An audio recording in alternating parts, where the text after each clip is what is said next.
Welcome back to Streamline Entertainment. It is Marvin speaking. We're just going to get it straight into a video which I'm going to react on.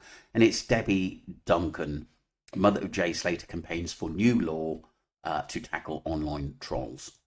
Jay Slater, who tragically died after going missing in Tenerife last summer, has stepped up her campaign for a new law to tackle online trolls. Debbie Duncan's calling for Jay's Law to be introduced, which would stop grieving families from experiencing horrific abuse like she did. We're going to speak to Debbie in just a moment, and her local MP, Sarah Smith, who's backing her.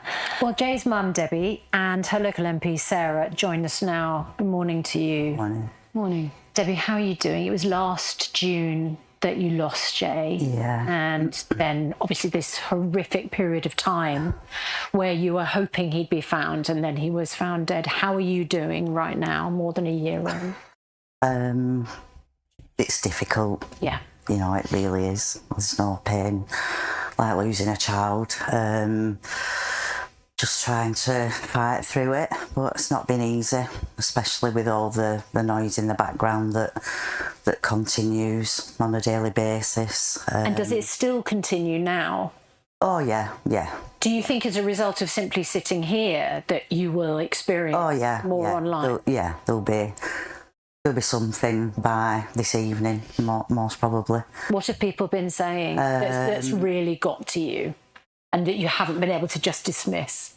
Well, obviously it started almost immediately. The conspiracies, you know, while we was over there in Tenerife before Jay was found, that he'd been caught up in this, that and the other. And I mean, obviously... But she's not going into detail, this, that and the other, to be honest with you. Yes, her son died and we felt so much pity and sorrow because of it. But like I said, she seems to be defending what happened before and what led up to this, obviously, situation of him being there. I mean, there's so many unanswered questions with his friends and what trouble he got into because he couldn't pay a debt back. And that will always be out there, which has never really been answered. Obviously, we were getting phone calls daily. You know, we were thinking... The problem with the phone calls, I don't think that's nothing to do with the myself, Streamline Entertainment, Duncan, Mariana. I always thought Wax, Haley Comet, I always thought these people were very, very respectful in talking about the Jay Slater case, but they feel as though they're being abused and told to stop in talking about the case, where merely we were putting, yes, our speculations out there, but also so many unanswered questions which doesn't add up. All sorts. He'd been kidnapped, and I mean, they're saying that it was me that started the misinformation, but it wasn't really. But they'll just say it to keep their stories going. Well, she did say in an original interview, if someone's got him, please let him go.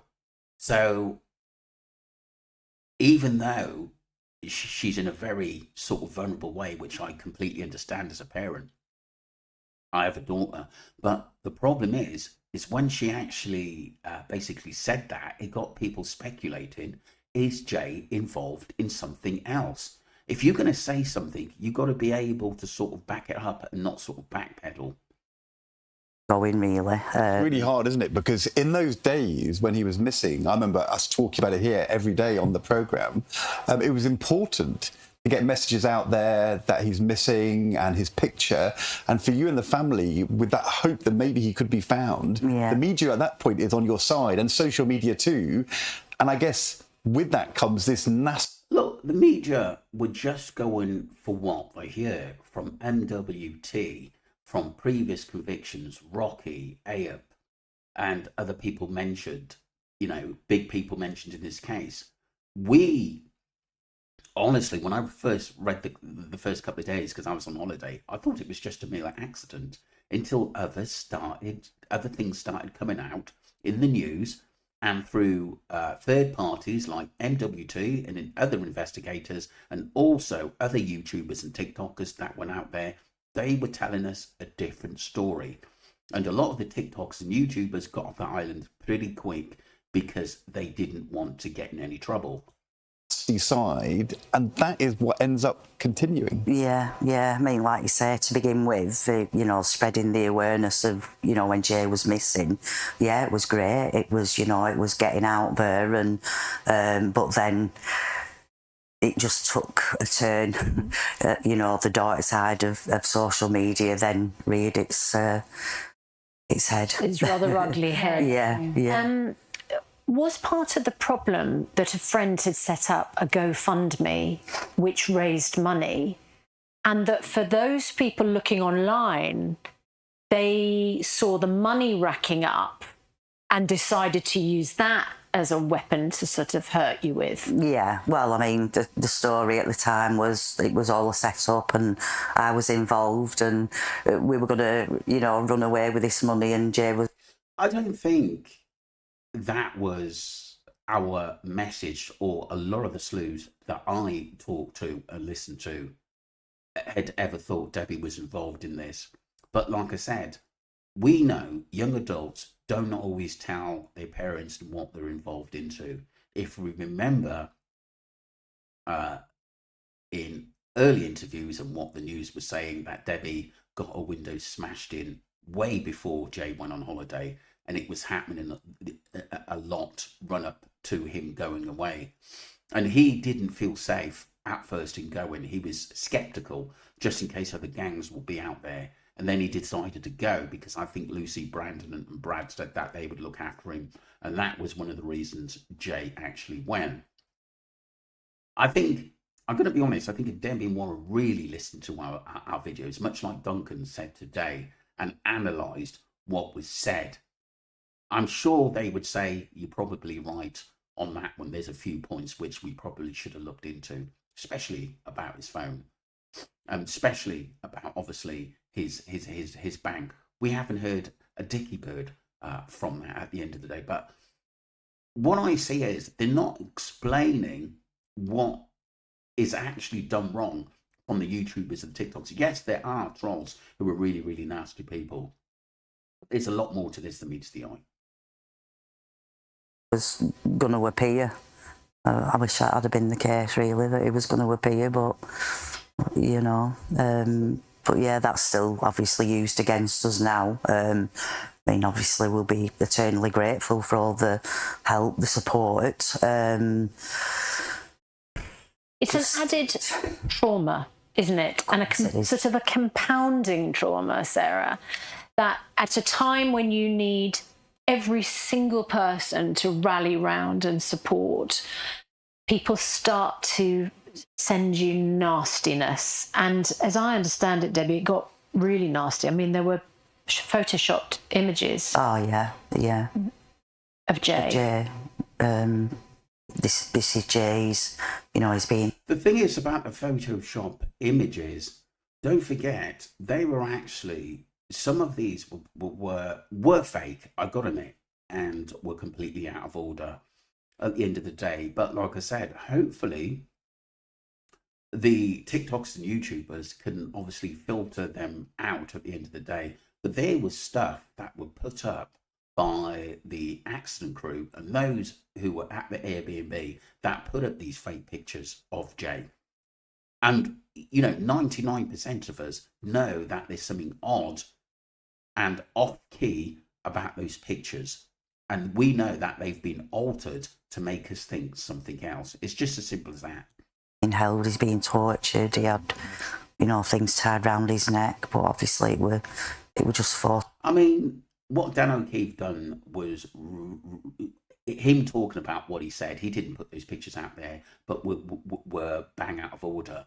But like I said, where did they come from? We don't know. At the end of the day, there has to be some control, I must admit, on things like that. And people who are put in out of order should personally get done for it at the end of the day. I think they should look at, personally, what individual podcast, basically anyone who's making a video puts out there, and not targeting someone. And I don't think any of the sleuths that are talking about this case have done. at the end of the day. I just think they're just clued up in cases like this, to be honest with you, in that there's more to this than meets the eye. Lots of shocked images. Person would think I know, it's just terrible. like astonishing, isn't it? This is exactly the question. People often ask me why. Why do I think people would do this? They sent those like fake videos and photos showing Jay being tortured. They accused Debbie of murdering Jay. They continue to this day. They will analyse anything that Debbie does and question whether that means somehow actually she had these ulterior motives, and then they try and bring other people into their story that they're trying to tell to develop these followings. And it's really sick. It's really quite evil. But also we've discovered that the same content creators are not just targeting Debbie, they're targeting the families of other people who've lost somebody in these tragic circumstances. So these are people who move from They are tragedy organised to tragedy. and they are tragedy trolls. They are moving tragedy to tragedy. And then I've also started to have people come. Well, organised trolls. I do think there are people out there, for me, who haven't got enough to do in their lives and they ruin things for everybody else. But I'm sorry, but there are people, I believe, that just want the best and the truth in what we're talking about. It's just as simple as that. I really, really do think that. And I do think that the wrong line of attitude amongst young people is being dismissed. Because what about the rugs? What about the attacks on vulnerable people? None of that was said in the original documentaries. And people, I think they feel really, really disappointed because of this.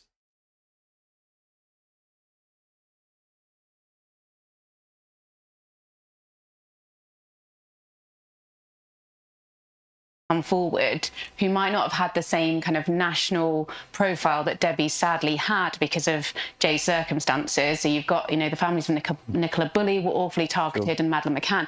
But then I'm starting to hear about people that never had that same sort of profile, but they're being targeted at a local level and still being subject to this. And Sarah Smith, you're the local MP. You're doing the right thing, which is you are kind of backing a local constituent in a time of need. But when you're having conversations about what could be done, are there things in law which can actually be changed to give protection from this kind of cruelty? I mean, what are the tangible things which could change to protect people like Debbie in the future? Yeah, so I'm conscious here about getting into too much of the detail. There were some improvements brought forward in the Online Safety Act, but the thresholds within that are still very high around a number of things. The firstly is proving intent to cause harm and what the level of harm has to be. Now, as you can tell, there is absolute real harm being caused, not just to Debbie, but another one of my constituents. I thought I was going to lose a second young man due to suicide because of the abuse he was faced into online as a result of being brought into these stories. The problem is, this has been going on for many years. I think that trolls come on because they haven't got enough to do. They're really, really nasty people. They use an IP address that nobody can get hold of, and it's blocked out. And I think there should be more policing on that, and government legislations about abusing people that have got problems. That's a different factor.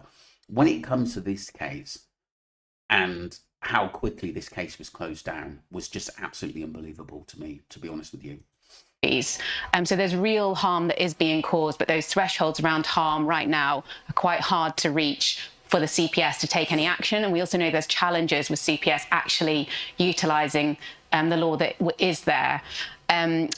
So, I really want us to look again a little bit at specific circumstances, whether we actually challenge some of those thresholds around that intent to cause harm. Also, the knowledge needed of whether what you're saying is true or untrue. So we had to wait. The thing is that we live in a life where there's so much online. There's so many people that have gone missing. There's so many people that many cases we're looking into where children haven't been found. And we're the ones who put things out and try to be and try to help out where we can. Nicola Bulley case, many unanswered questions.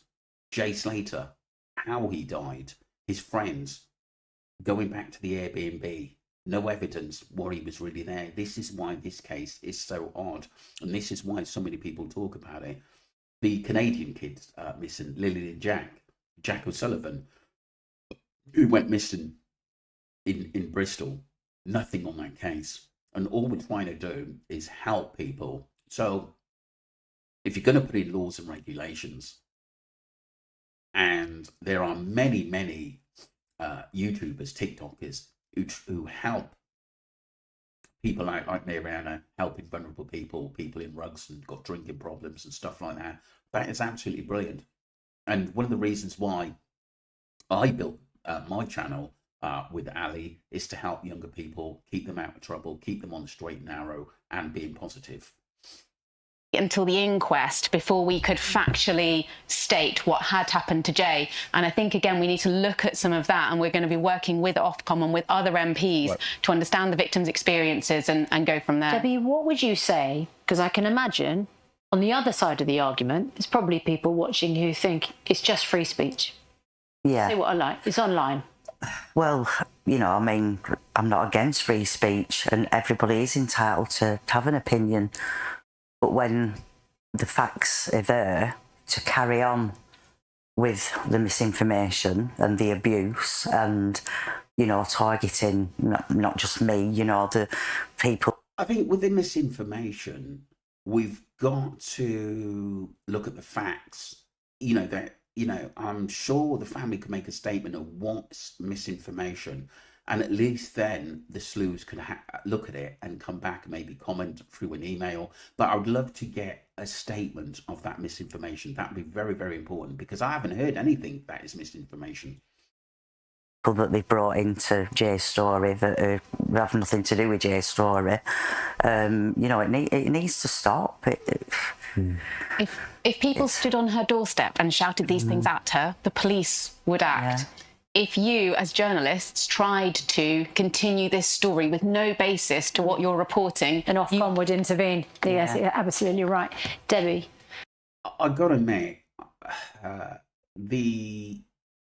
obviously the lady, the Member of Parliament lady, I'm just going to be completely honest at the end of the day. She's not really making any sense, because, like I said, all she's heard is that I'm making a complaint, I need to put this out there, and I don't think she's really looked into that case as much as what she should have. That's my viewpoint on that. Thank you for being with us. I'm sorry for what you've been through. I know that many mums thought at the time there, but for the grace of God, you send your teenage son out into the world to go on holiday, and he never returned. I'm honestly, I'm so sorry. I'm so sorry. And lots of love and good luck. Thank you. And thank you, Sarah, for coming in. Thank you. And thanks for trying to change things for other people for the better, because that's a really important thing to try and do. We appreciate you talking to us about it. Thank you. So that was Debbie and her MP from her area talking about, obviously, trolls online. I do believe she got a lot of nasty information, basically through her phone and looking online and what people are actually saying. But if you specifically look at what I'm saying, what Aldon's saying, what people like Wax are saying, all we're trying to do is work out what we find uncomfortable. You can't just go into a case and say, "Now I'm going to roll with it because it seems right." There are a lot of red flags in the Jay Slater case. His friends, their timeline, the way they are acting, the mention of rugs, money being lost, money being owed. Other people who knew them out there were actually coming forward and giving us information. Friends, an eyewitness who come out and said Jay was in a bad way and got carried off by two guys, and there was a problem on the beach. All of these things were never discussed, absolutely never discussed. Chris Tenerife basically saying that he saw Jay going off in a car in the early days. No proof of anything. No proof of Jay actually being at that Airbnb. And this is why I think another property from Roman was actually used as well. The men that actually came out the house, no, really, just apart from one, basically, could have been Mediterranean, could have been a mixed race gay, could have been a black guy, who knows? But there's not enough pinpoint information which tells us who were the 7-8 people at the Airbnb. Were there people before? We know that is used for something dodgy. I think that's plainly obvious. But a lot of the answers we're still looking for, and a lot of people and bits and bobs are still coming out in this case, but there's still so many unanswered questions. And the problem is, that I was talking to Ali and we got some information. This is continue to happen because it's one of them which just goes on and on and on and on and on. Let me know what you think, people, because like I said, it won't be long before we get basically the next Jay Slater and the same things happens, someone goes missing, and then we go for the same conversation again. So if they're going to be laws and regulations, it should be to protect our young people, and then we won't have these problems of speculations online. Let me know what you think, people. Don't forget to subscribe to Streamline Entertainment and follow the channel. Appreciate you all. Thank you.